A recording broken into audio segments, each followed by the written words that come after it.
नमस्ते। News time के दर्शकों को नमस्ते।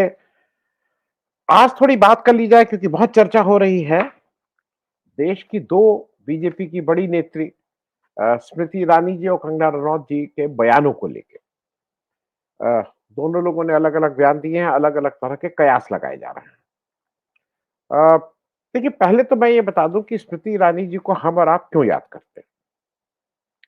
स्मृति ईरानी जी को सबसे पहला याद करने का कारण है कि एक एक हिंदुस्तान का एक बहुत ही चर्चित सीरियल सास भी कभी बहू थी जो कई साल चला और हम सबके घर में जो एक मिडिल क्लास फैमिली के लोग हैं, उनके घर में खूब चर्चित था, खूब सराहा जाता था, खूब देखा जाता था।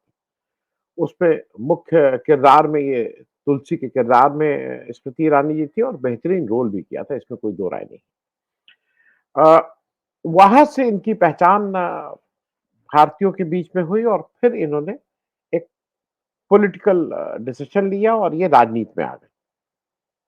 दूसरा इनको इसलिए याद किया जाता है जो तब मैं 2-3 कारण दे रहा हूँ जिस वजह से स्मृति ईरानी जी का जो यूएसपी कह लीजिए या वो जब इन्होंने जो मुख्य कारण है, जब इन्होंने राहुल गांधी को अमेठी से हराया। 2019 में जब राहुल गांधी को इन्होंने अमेठी से हराया, तो वो जायंट किलर हुई। एक बड़ी बात थी राहुल गांधी को अमेठी से हरा देना अ, और वहाँ से इनका इनका बहुत नाम हुआ।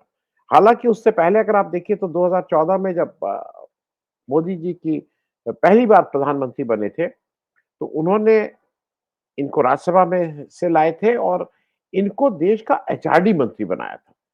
एचआरडी मंत्री एक तरह से इस देश के भविष्य को बनाने का जो सबसे अहम और सबसे महत्वपूर्ण मंत्रालय होता है कि देश के होनहार कैसे करेंगे, क्या पढ़ेंगे, किस तरह से होगी, शिक्षा पद्धति क्या होगी, उसकी मुखिया बना के भेजी गई थी। हालाँकि इनकी डिग्री के बारे में भी बहुत स्पष्टता नहीं है कि वो क्या पढ़ी हैं, क्या नहीं पढ़ी हैं, कितना है। लेकिन उनको चूँकि मोदी जी थे तो भई उन्होंने उनको एचआरडी मंत्री इस देश का बना के भेजा।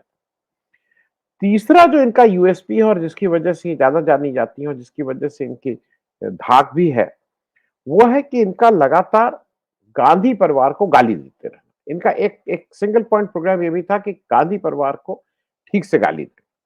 अगर मैं सिर्फ याद दिलाने के लिए आप लोगों को दिखा दूँ, अगर आप लोगों को याद है कि किस तरह से सोनिया गांधी को इन्होंने पार्लियामेंट लोकसभा के अंदर किस तरह से उनके ऊपर चिल्लाई और चिल्ला ही नहीं, जब एक समय ऐसा भी आया कि जब वो अ, वेल में जब इन लोग हाउस मतलब खत्म हो गया था, लोग जा रहे थे, तो वहाँ पे फिज़िकली सोनिया गांधी के पास पहुँच गई थी, एक चार्जिंग बोर्ड पे।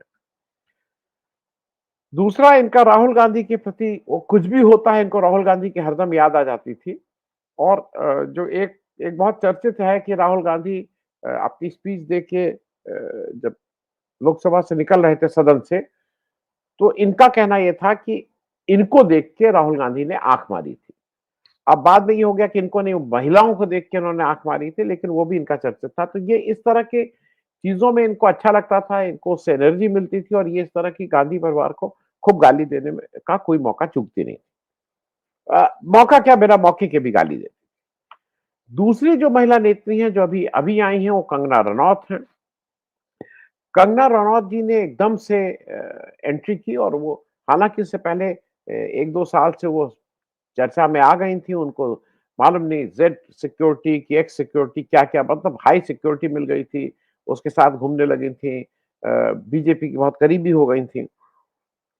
लेकिन उनको इस समय वो जो अच्छी अभिनेत्री, बेहतरीन तो नहीं कहूँगा, अच्छी अभिनेत्री, लेकिन इस समय वो अपने को एक बददिमाग और एक कम अकल की नेत्री के रूप में एस्टेब्लिश करने में पूरी पूरी जी-जान से जुटी हुई हैं कि कैसे मतलब मैं भी उतनी ही बदतमीज़ी कर सकती हूँ, बददिमाग हूँ, इस तरह के उसमें। उनके कई विवादित बयान पहले भी आए थे, लेकिन जो लेटेस्ट पिछले 4-5 दिन से उनके विवादित बयान आ रहे हैं, उसमें सबसे पहले किसान लोगों की बात है, जहाँ पे वो किसानों के बारे में मालूम नहीं क्या-क्या शब्द रेप-वेप ये सब चार्जेज़ उनके ऊपर लगा रही हैं। दूसरा उनका एक विवादित बयान आया है अच्छा, जब इनका एक किसान वाला बयान आया था, तो बीजेपी ने ऑफ़िशियली ये कहा था कि ये उनका निजी बयान है। इसके लिए एक विज्ञप्ति निकाली थी और ये कहा था कि ये उनका निजी बयान है। बीजेपी का इससे कोई लेना-देना नहीं है। और साथ में उनको उस विज्ञप्ति में भी कहा गया था कि वो उनसे मना किया गया है कि वो इस तरह के बयान ना दें। उनको इस तरह के बयान से रोका गया। लेकिन उसके दूसरे-तीसरे दिन ही ये जाति अ, जनगणना पे फिर इनका एक विवादित बयान आया और इस बार इन्होंने तो हद ये कर दी कि इस बयान में इन्होंने जाति जनगणना जिसके लिए राहुल गांधी पूरी तरह से लगे हैं, बीजेपी थोड़ा डिफेंसिव मोड में है, क्या करे? उसके लिए उन्होंने कहा नहीं जाति जनगणना की कोई ज़रूरत नहीं। तो ये इससे मुश्किलें ही पैदा कर रही हैं बीजेपी के लिए। अ, किसान वाले रिमार्क से हरियाणा इलेक्शन पे बहुत फ़र्क पड़ रहा है जैसा लोग कह रहे हैं। जातिगत जनगणना से एक वो जो दलित, ओबीसी, वंचित समुदाय है उसके ऊपर फ़र्क पड़ा। और फिर उन्होंने कल फिर वही बयान दिया कि राहुल गांधी का ड्रग टेस्ट होना चाहिए, मालूम नहीं क्या है, कैसे आते हैं, वो राहुल गांधी के ऊपर फिर उनको लगा कि शायद वो स्मृति ईरानी ने वो जगह छोड़ी है, तो वो जगह को मैं ऑक्यूपाई करूँ। अ, लेकिन ये भी बता दें कि कल वो घूम-घूम के उन्होंने कई चैनल पे, कई जगह अलग-अलग जगह वो इंटरव्यू दे रही थी। अब इसके अलग-अलग कयास लगाए जा रहे हैं। इसके अलग-अलग कयास ये लगाए जा रहे हैं कि अ ये इन लोग इस तरह के बयान क्यों दे रहे हैं? मैं पहले स्मृति ईरानी जी की बात कर लीजिए। एक चीज़ ये कहा जा रहा है कि एक एक जो मुख्य बात जिसको ये बयान देने का इनका कारण था, जो इन्होंने एक बयान दिया है कल एक पॉडकास्ट ये रिकॉर्ड कर रही थी। टॉप शॉट उसका शायद नाम था पॉडकास्ट, टॉप एंगल। उस टॉप एंगल में उन्होंने सबसे पहले ये कहा कि राहुल गांधी की राजनीति में अब चेंज आया है, अब वो एक दूसरे तरह के पॉलिटिशियन है, उनको सफलता मिली है, अब वो मतलब उनके कॉन्फिडेंस और इस सबको घुमा-फिरा के। फिर उन्होंने ये कहा कि जो लोग ये समझते हैं कि वो टी-शर्ट पहन के आते हैं और बहुत कैजुअल हैं और कुछ लोग इसको बचकाना हरकत समझते हैं, वो समझ लें कि ये एक कैलकुलेटेड चीज़ है। वो सदन में जब टी-शर्ट पहन के आते हैं, तो अपने को वो कनेक्ट करते हैं उस यूथ से जो इस देश का में तमाम वो यूथ है। तो बीजेपी और फिर उन्होंने कहा कि वो लोग इस तरह की बात कर रहे थे। उन्होंने कहा कि वो लोग गलतफ़हमी में ना रहें, कि जो उनको सोच रहे हैं कि बचकाना है, वो एक कंस्टिट्यूएंसी को एड्रेस कर रहे हैं और वो उसमें सफल हो रहे हैं। उन्होंने ये भी कहा कि आप उनकी राजनीति को पसंद करें, ना करें, लेकिन अब वो एक अलग तरह की राजनीति कर रहे हैं और उससे आप अपने को मतलब आप उससे अछूते नहीं रह सकते हैं। उन्होंने अपनी हार पे ये भी कहा कि भाई अटल बिहारी वाजपेयी भी हारे थे, मैं भी हारी, तो इसमें क्या फ़र्क पड़ता है? कुछ इस तरह की बात कही, लेकिन साथ में उन्होंने ये भी जोड़ दिया कि मोदी जी कभी नहीं हारे। उन्होंने उस पॉडकास्ट में मोदी जी की भी तारीफ़ की क्योंकि इस समय की करंट बीजेपी में आपको हर एक साँस के साथ अगर बीजेपी में आप हैं और मोदी जी की तारीफ़ नहीं करते हैं, वो चाहे मंत्री मोदी जी आप किसी मंत्री को दें, मोदी जी की प्रेरणा से, मोदी जी का जो मोदी जी के तो उन्होंने बताया कि मोदी जी अगर नहीं होते कोविड में, तो इस देश का क्या हो गया वो सोच के उनको बहुत डर लगता है कि अगर मोदी जी नहीं होते तो इस देश का क्या होता? तो पहला कारण ये है कि ये इस तरह के बयान क्यों दिया है मेरे हिसाब से। एक एक कयास ये लगाया जा रहा है मेरा मतलब ये जो कयास लगाया जा रहा है कि राहुल गांधी ने जब उनका घर खाली हुआ था और वो घर छोड़ के उनको जाना पड़ रहा था तो बीजेपी कांग्रेस समर्थक जो ट्रोल थे वो उनको ट्रोलिंग करना शुरू किया। तब राहुल गांधी ने उसपे इंटरवीन किया था और उन्होंने स्पष्ट रूप से कहा था कि भाई ये ट्रोलिंग बंद हो, वो नेता हैं, उनका घर वो है और उन्होंने कंट्रास्ट भी दिखाया था कि जब राहुल गांधी का घर अ, खाली किया करना पड़ा था जब उनकी सदस्यता गई थी, तो स्मृति ईरानी ने उनको खूब ट्रोल किया था और उस समय बहुत फूहड़ बयान दिए थे।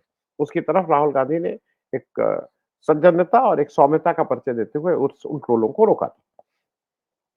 दूसरी बात ये है कि इसका अर्थ ये भी नहीं लेना चाहिए कि मोदी और अमित शाह को कुछ लोगों का कहना है कि कुछ इस पे आज आर्टिकल्स भी लिखे गए हैं कि वो मोदी और अमित शाह को ये एहसास कराना चाहते हैं कि अब पॉलिटिक्स चेंज हो रही है और अगर आप चेंज नहीं होंगे तो आप इर्रेलेवेंट हो जाएँगे। आपको जो राहुल गांधी की पॉलिटिक्स है उसके हिसाब से अपने को भी चेंज करना होगा।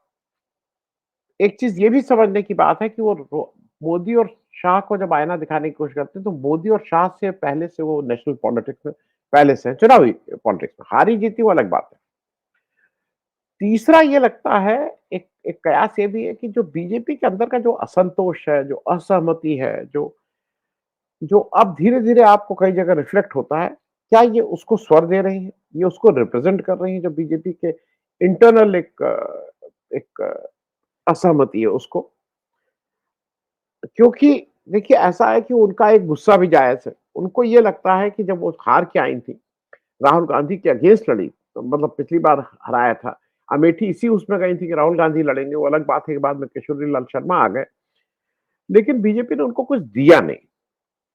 ना तो उनको राज्यसभा का पद दिया, मतलब राज्यसभा कहीं से अकोमोडेट कर सकते थे, ना कोई पद दिया और इसीलिए उनको घर भी छोड़ना पड़ा। तो एक कारण शायद ये भी उनके थोड़ा मतलब गुस्सा कह लीजिए या अ, मतलब बहुत खुश नहीं है इस समय की लीडरशिप से। लेकिन मेरे हिसाब से जो मेरा अपना आकलन है, मेरे हिसाब से वो आने वाले समय में कोई ना कोई स्थान संगठन में चाहती हैं। एक इस तरह की भी चर्चा है कि वो दिल्ली विधानसभा में चीफ मिनिस्टर पद की भी दावेदार हैं। तो लेकिन ज़्यादा रेलेवेंट मुझे ये लगता है कि अभी संगठन नए अध्यक्ष का चुनाव होना है, उसके बाद नया संगठन बनना है, तो शायद उसमें भी वो अपनी दखल-अंदाज़ी चाहेंगे। अब बात कर ली जाए कंगना रनौत जी की। ये स्पष्ट है कि कंगना रनौत जी ने जो ये सब बयान दिए हैं उल्टे-पुल्टे, हालाँकि उस बयान के बाद उनको पहले बीजेपी की तरफ से विज्ञप्ति आई थी। आज जैसा कहा जा रहा है कि नड्डा जी ने उनको बुलाया था और उनको ये सब बताया है कि आप इस तरह के करके बीजेपी के लिए ज़्यादा दिक्कत पैदा कर रही हैं और आप इस बयानों से तुरंत बचें। अब इस बयान को क्यों दिया जा रहा है, इसके भी अलग-अलग कयास लगाए जा रहे हैं। पहली बात ये है जो एप जो ऑब्वियस है कि वो इस समय बीजेपी के नेतृत्व की नज़रों में चढ़ने की कोशिश कर रही हैं। उनको चाह रही हैं कि वो भाई लगे कि देखो, देखो एक कोई आया और क्या गाली देता है। क्योंकि बीजेपी में गाली देना भी एक वो है। दूसरा कुछ लोगों का ये भी कहना है कि ये गाली इसलिए भी दे रही हैं कि उनकी नई पिक्चर आ रही है। तो ये भी एक अब जो जो ख़ास करके जो फ़िल्म जगत से आते हैं उनको ये पता रहता है कि अगर कोई कंट्रोवर्सी हो जाए, कोई इस तरह की बात हो जाए, तो फ़िल्म हिट हो सकती है। तो वो फ़िल्म को हिट कराने के चक्कर में भी इस तरह के ऊल-जलूल, अनाप-शनाप स्टेटमेंट दे रही हैं। इससे भी इसको भी रूल आउट नहीं किया जा सकता है। अब तीसरा कुछ लोग कह रहे हैं कि सही में कम अकल के कारण ये दे रही हैं, बहुत पढ़ाई नहीं हुई है, एक्सपोज़र नहीं है, पॉलिटिक्स में नहीं है, इस कारण ये गलतियाँ कर रही हैं जो उनको ही बाद में भारी पड़ेंगी। क्योंकि ये तो पक्का हो गया कि वो लंबी रेस के लिए नहीं है, वो एक शॉर्ट टर्म बीजेपी ने उनको यूज़ करके हिमाचल प्रदेश में एक अच्छा प्रदर्शन किया है, तो उससे मुझे लगता है कि शायद ये भी एक कारण एक चौथी बात जो कही जा रही है वो अखिलेश यादव एक ट्वीट करके अखिलेश यादव जी ने का कहना ये है कि ये साजिश के तहत इसको कर रही है। उनका कहना ये है कि जब हरियाणा में ये पक्का हो गया कि अब इलेक्शन बीजेपी बुरी तरह से हारने जा रही है, तो अब उसका बहाना ढूँढा जा रहा है। भाई बहाना ये है कि अ, मनोहर खट्टर को आप यहाँ ले आए, नायब सैनिक को वहाँ बना दिया, तो ये मोदी-शाह की जो जोड़ी है कि हम चाणक्य हैं और हम ऐसे कर देते हैं, और वो तो चल नहीं रहा है। तो मोदी जी को अब ये ड मोदी शाह को ये डर न लगने लगा है कि हरियाणा का इलेक्शन तो गया। तो अखिलेश यादव के अनुसार अब चूँकि वो हरियाणा का इलेक्शन हारना बिल्कुल करीब-करीब निश्चित है, तो वो ये कह रहे हैं कि ये जो कंगना रनौत जी जो एक बची हुई अभिनेत्री हैं, वो शीर्ष निर्देशक के कहने पे ये स्क्रिप्टेड है और इस स्क्रिप्ट को वो पढ़ रही हैं जिसकी कपट कथा और जिसका निर्देशन शीर्ष नेतृत्व कर रहा है। उनका उनका साफ सीधे-सीधे इशारा किस तरफ है सब लोग को पता है। और उनका कहना है कि उनका बयान नहीं ये शब्द ढाल है, मोदी जी को बचाने के लिए, क्योंकि अब ये माना जाएगा कि कंगना रनौत के इस बयान, इस बचकाने बयान से बीजेपी हरियाणा चुनाव हार गई, तो अब हार का ठीकरा मोदी जी के ऊपर नहीं फूटेगा और उससे मोदी जी साफ बच जाएँगे। जैसे उत्तर प्रदेश में कोई भी अभी तक ये नहीं कह रहा है कि मोदी जी ही की कारण उत्तर प्रदेश में हार हुई है। 5वां वही है कि उनको जो जो किसी भी नेता के लिए होना और कोई गलत भी नहीं है, वो बीजेपी के राष्ट्रीय संगठन में या हिमाचल प्रदेश में अपना कोई स्थान चाहेंगी मतलब भाई क्यों नहीं चीफ मिनिस्टर का आगे आने वाले चुनाव में या संगठन में कोई स्थान, इस तरह की भी अपेक्षा उनके मन में ज़रूर होगी। लेकिन मैं खत्म करने से पहले एक चीज़ याद दिला दूँ कि अ, म कंगना रनौत जी जो जिस तरह की पॉलिटिक्स कर रही हैं, कंगना रनौत जी अ, आप जब किसी नेता को गाली देती हैं पार्टी के तो लोगों को उतना गुस्सा नहीं आता है। लेकिन जब आप किसान को गाली देती हैं, किसानों को रेपिस्ट और क्या-क्या बोलती हैं, तो उसका एक खामियाजा आपने देखा था ना। इस बयान से पहले ही आपने किसानों के बारे में क्या-क्या कहा था और चंडीगढ़ एयरपोर्ट पे क्या हुआ था। एक महिला सुरक्षाकर्मी ने इस बात की परवाह न करते हुए कि उसकी नौकरी चली जाएगी या खो जाएगी क्योंकि उसकी माँ भी उस धरने में थी। आपने धरना दे रहे किसानों के बारे में क्या-क्या कहा था। आपको झंडाटेदार थप्पड़ पड़ा था ना, याद है? आपकी गाल पे उसके निशान दिल्ली आते-आते तक रह गए थे। ये सबने देखा था, वो निशान थे आपकी गाल पे। तो ऐसा क्यों काम करती हैं कि आप इस तरह का कोई आक्रोश फिर से आए? क्योंकि देखिए, ये अगर आप एक एक नेता को गाली देती हैं, तो आप बची रहेंगी, क्योंकि आपका ज़ेड सिक्योरिटी और ज़ेड प्लस और वाई प्लस और ये सब आपको बचा लें। लेकिन अगर आप एक जेनेरिक एक पूरे नेता आप किसानों को, जवानों को इस तरह से गाली देंगे, तो हर किसान का बेटा हर चौराहे पे, हर कुआँ किनारे, हर आप रेस्टोरेंट में जाएँगे तो हो सकता है कोई वेटर ही वहाँ किसान का बेटा हो। आप कहीं आप कहीं पे भी जाएँगे, आप हवाई जहाज में चलेंगे तो वहाँ कोई बैठा हो बगल में वो किसान का बेटा हो। तो आप अपने लिए खतरा क्यों बुला रही हैं?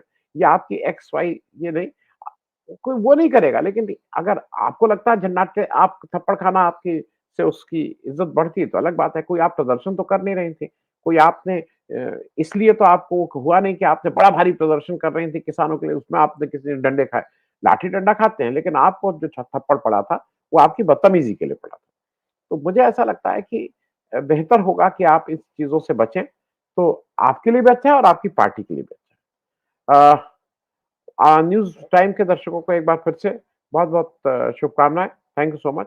धन्यवाद।